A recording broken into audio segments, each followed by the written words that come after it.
Alberto Núñez visitará los 315 concellos de Galicia desde hoy hasta Navidades. Su objetivo es tomar nota de las preocupaciones de los vecinos en los distintos municipios de las provincias gallegas. Hoy inició esta campaña en Xunqueira de Ambía, donde fue recibido por su alcalde, José Luis Gavilanes. También estuvo en Baños de Molgas, Maceda, Xunqueira de Espadañedo, Esgos, Nogueira de Ramuín, Coles e Amoeiro.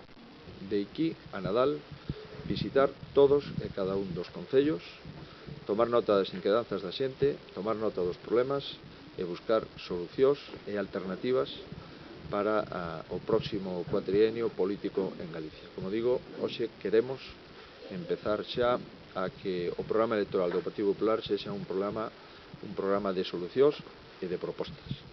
El presidente de los populares gallegos también habló hoy sobre política lingüística. Defendió la actual ley de normalización y criticó la posición del gobierno bipartito de imponer el gallego. Vamos a manter o noso apoio inequívoco á lei de normalización lingüística. O noso apoio ao plan de normalización lingüística.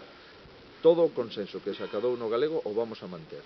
E o decreto do señor Turiño e do señor Quintana, que é un decreto unilateral, ese decreto o vamos a derogar.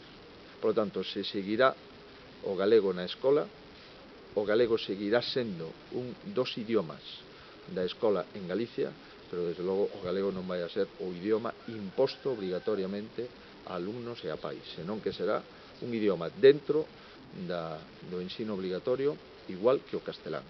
La campaña de Alberto Núñez continúa mañana en 7 concellos de Pontevedra.